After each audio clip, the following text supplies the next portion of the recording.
The Council of Pride, the Gathering Storm. The station called Equilibrium floated in the darkness between three solar systems. It was built centuries ago as a neutral meeting ground, a place where civilizations could talk instead of fight. Today, the main chamber held 5 of the galaxy's most powerful species, and the air crackled with tension. Captain Vorn of the Zenthara Empire stood first. His crystalline body reflected the chamber's lights in sharp angles, creating rainbow patterns on the walls. The Zenthara had conquered 40 star systems through pure technological superiority. Their weapons could disintegrate matter at the quantum level. "The Outer Rim territories belong to those strong enough to hold them," Vorn announced, his voice like chiming bells. "The Zenthara Armada has protected these regions for 200 years. Our singularity cannons can collapse a sun. Who dares challenge our claim?"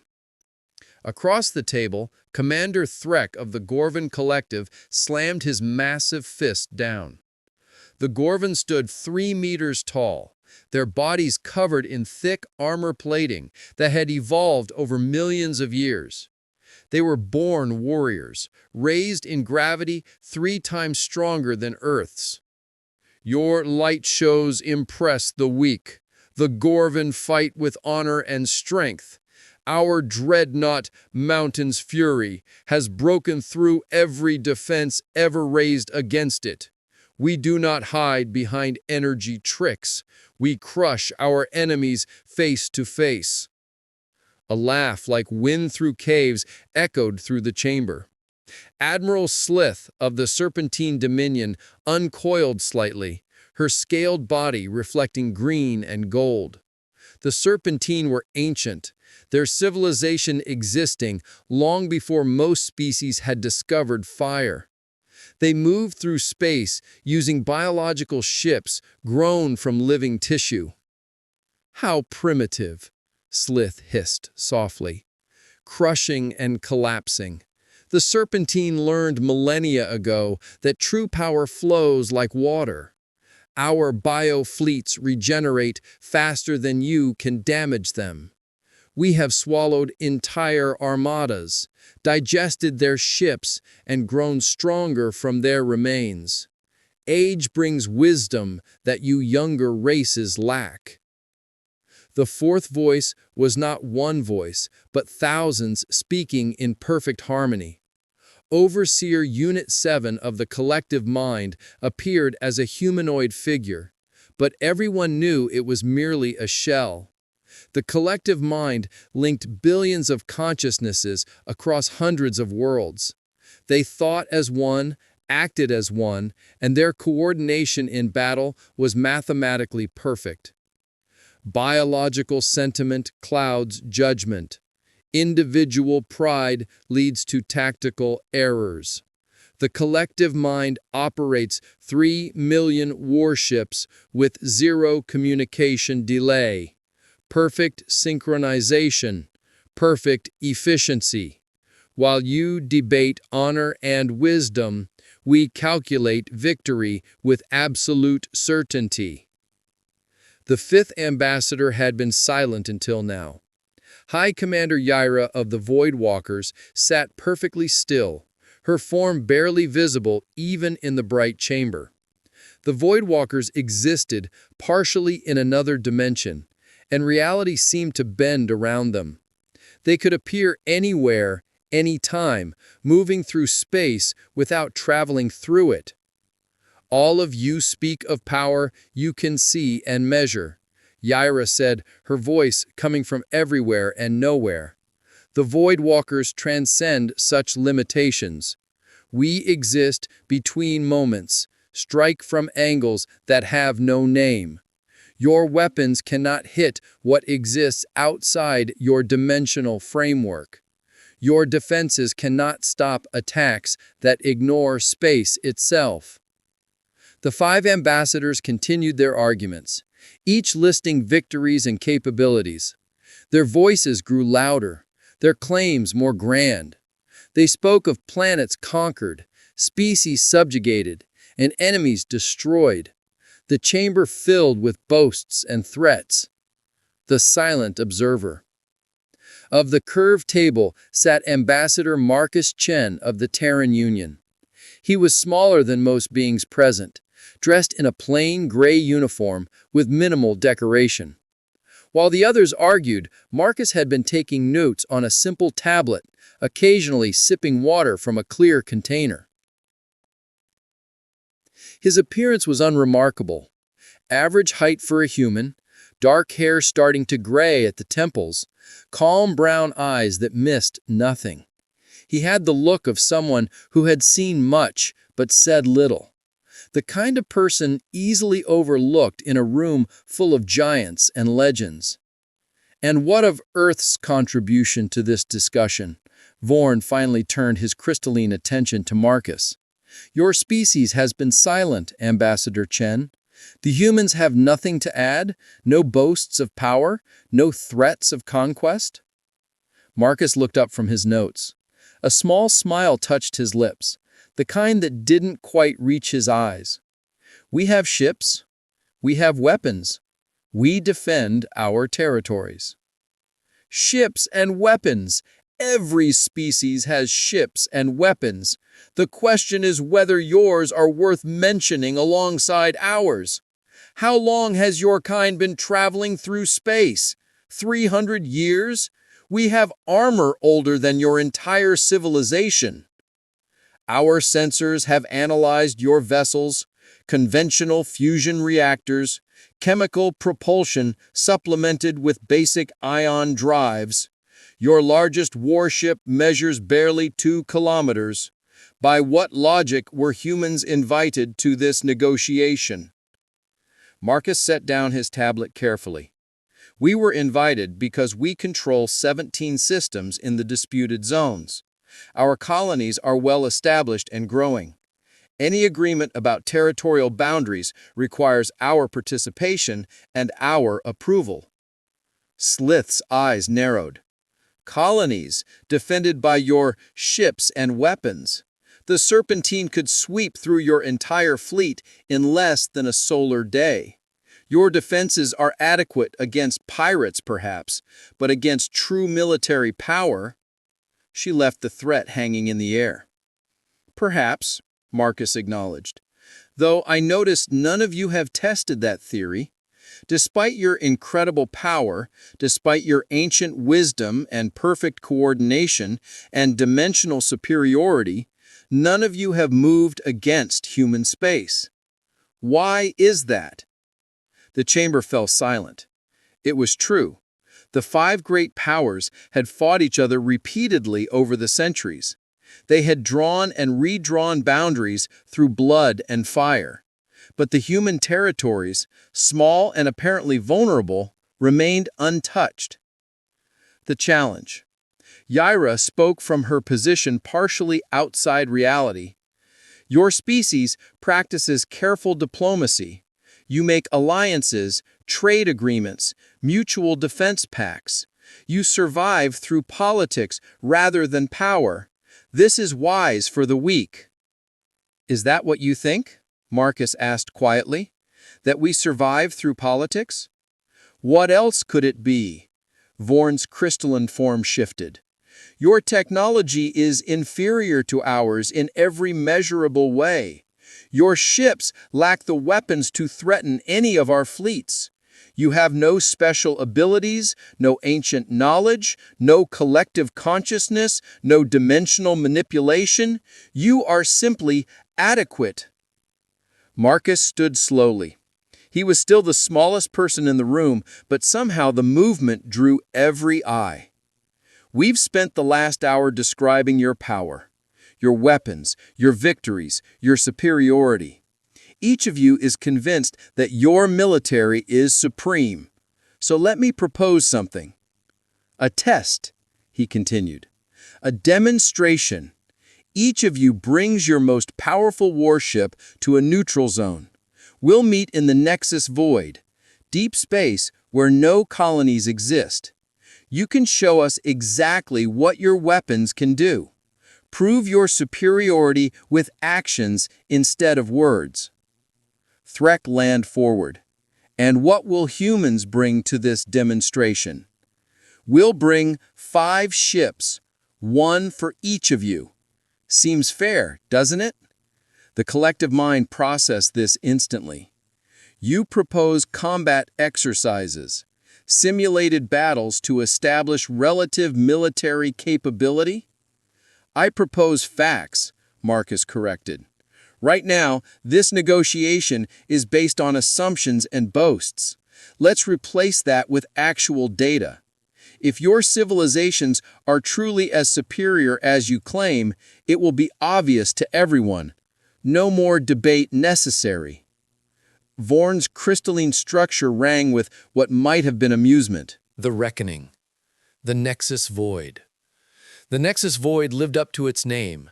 This region of space existed in the gap between 3 spiral arms of the galaxy, far from any star system or colony. No planets orbited here. No asteroids cluttered the darkness.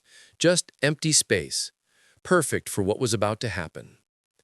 Captain Vorn's vessel arrived first. The crystal hammer emerged from hyperspace in a cascade of light, its hull composed of billions of interlocking crystalline structures. The ship stretched 12 kilometers long, shaped like a massive spearhead.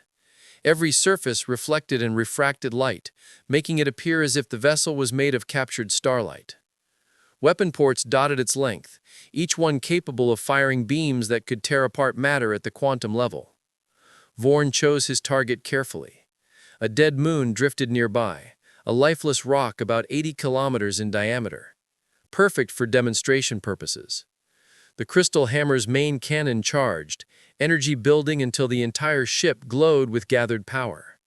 When it fired, the beam was invisible to normal sight, existing at frequencies that human eyes couldn't perceive. But its effect was unmistakable. The moon simply ceased to exist. One moment it was there, solid and real. The next moment it was nothing. Not dust, not gas, not debris. Nothing. The quantum disruptor had unraveled the molecular bonds holding the moon together, scattering its atoms across 1,000,000 cubic kilometers of space. This is Zenthara power, Vorn transmitted across all frequencies. We do not destroy, we erase. Any vessel, any station, any world that stands against us becomes nothing more than scattered particles. Before the echo of his transmission faded, reality twisted. Space folded in on itself, and Commander Threk's Mountain's Fury appeared. The Gorvan dreadnought was shorter than the crystal hammer, only 8 kilometers, but twice as wide and 3 times as massive. It looked like a flying fortress, all brutal angles and thick armor. The hull was dark gray metal, scarred and pitted from countless battles. This was not a ship built for beauty. This was a ship built to endure. Threk selected a different target, a cluster of ice asteroids each the size of a small mountain. The Mountain's Fury didn't have elegant energy weapons. It had mass drivers, cannons that fired solid projectiles using magnetic acceleration. When they fired, the sound transmitted through the hull as a deep, resonating boom that could be felt rather than heard. Solid slugs, each weighing hundreds of tons, crossed the distance at tremendous speed. They struck the ice asteroids with devastating effect. The first asteroid shattered into pieces. The second exploded into vapor. The third and fourth were pulverized into fragments so small they couldn't be seen. The fifth shot continued past its target, traveling at such velocity that it would cross this entire star system before slowing down. Energy shields can't stop solid matter, Threk announced proudly. Fancy barriers and defensive fields mean nothing when several hundred tons of dense metal strikes at 50 kilometers per second. The Gorvan learned long ago that the simplest solutions are often the best. We hit hard, and nothing can withstand us. The third arrival was disturbing in its organic nature. Admiral Slith's nest of serpents didn't drop from hyperspace like a normal vessel. It grew from a single point, expanding outward like a living thing being born. The bioship was 10 kilometers long, shaped like an enormous serpent coiled upon itself. Its skin was dark green and gold, covered with scales that moved and shifted. Bioluminescent patterns pulsed along its length, possibly communication, or perhaps just the rhythm of its alien heartbeat. Slith's demonstration was different from the others. The nest of serpents opened along its sides, and thousands of smaller organisms poured out. Fighter-sized creatures, each one grown from the parent ship's own biomatter. They moved like a school of fish, turning and diving with perfect coordination. The swarm descended on a small planetoid, covering its surface completely. What happened next was like watching time-lapse footage of decomposition. The biofighters released acids and enzymes that broke down rock and metal. They planted spores that grew rapidly, spreading across the planetoid's surface like cancer. Within minutes, the entire surface had been stripped away, consumed by the living swarm. The fighters returned to the nest of serpents and were reabsorbed into its hull, the biomatter recycled and ready to be deployed again. Life adapts, life evolves, life endures. Damage the nest, and it heals. Destroy our fighters, and we breed more. The serpentine learned millions of years ago that the greatest weapon is not metal or energy, but life itself. Nothing you build can match what we grow. The fourth arrival was the most unsettling. The collective mind's Unity array appeared as a single vessel, sleek and silver, only 4 kilometers long. Then it split apart. The ship divided into sections, and those sections divided again and again and again. Within seconds, millions of tiny drone ships filled the space around it, each one no larger than a fighter craft. Together, they formed a cloud of glittering metal that stretched for hundreds of kilometers in every direction. The drones moved with impossible precision. They formed geometric patterns in space, complex three-dimensional shapes that changed and flowed like liquid metal. Then they descended on a large asteroid, each drone landing on the surface with perfect accuracy. Cutting tools extended from their hulls, and they began to work in absolute synchronization. They carved the asteroid into sections. Then they carved those sections into smaller pieces. Then they disassembled those pieces down to their component elements, sorting the materials into neat categories. The entire process took exactly 8 minutes, 43 seconds. When it was done, the asteroid had been completely processed, categorized, and organized. The drones reassembled into the Unity Array ship. Individual thinking is flawed. Biological brains make mistakes. They hesitate. They feel fear and pride and anger. The collective mind experiences none of this. We are millions of drones controlled by one perfect consciousness. Every movement calculated. Every action optimal. You cannot defeat mathematical perfection. The fifth arrival was barely an arrival at all. Reality shimmered, and High Commander Xyra's Void Dancer was simply there, as if it had always existed in that spot. The ship was 6 kilometers long, but seemed to fade in and out of normal space.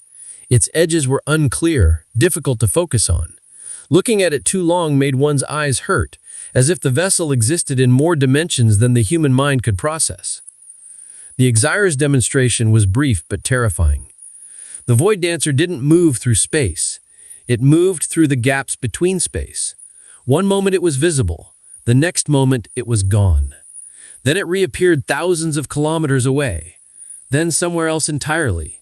Each time it appeared, it fired weapons that seemed to materialize inside their targets. A derelict satellite exploded from within. An abandoned probe tore itself apart. A chunk of space debris imploded, as if crushed by invisible hands. "You cannot fight what you cannot see," Xyra transmitted, her voice echoing strangely as if coming from multiple locations simultaneously. "You cannot defend against attacks that come from dimensions you don't even know exist. The Void Walkers move between the folds of reality itself. By the time you detect us, you're already dead." The human response. The 5 mighty warships hung in space, surrounded by the debris of their demonstrations. Each captain was satisfied with their display. Each had proven their superiority. Now they turned their sensors toward the coordinates where Ambassador Marcus Chen said the human fleet would gather. The scanners showed nothing. Visual observation showed nothing. The space was empty. "Captain Vorn, Ambassador Chen, your vessels were supposed to be here. Has humanity decided to concede without even attempting a demonstration? Marcus Chen's voice came through the communication channel, calm and steady. We're already here, Captain Vorn. You're just not seeing us yet. Our sensors detect nothing, the collective mind stated. If stealth technology is your demonstration, it is impressive but ultimately irrelevant. Hidden ships cannot fire weapons without revealing themselves. Can't they? Marcus asked. Perhaps you should look more carefully. The 5 alien warships intensified their scans, pushing their sensors to maximum range and sensitivity. For several long moments, they found nothing. Then Slit's bioship detected something unusual, a slight distortion in the background radiation. Not a ship exactly, but an absence where a ship might be. There, she transmitted to the others, 20,000 kilometers to galactic north. Something is bending light around itself. Once they knew where to look, the other ship began detecting similar anomalies. 5 of them, positioned in a wide formation around the alien vessels. Whatever stealth technology the humans were using, it was remarkable. Their ships had been there all along, invisible to every sensor system. Impressive concealment, Threk admitted grudgingly, but demonstrations require visibility. Show us your ships, human. If you insist, Marcus replied. Space itself seemed to ripple. Reality shimmered like heat waves on a hot day. The distortions grew stronger and shapes began to emerge from nothing. 5 vessels materialized where empty space had been moments earlier. The human ships had been there all along, cloaked by technology that bent light, absorbed sensors,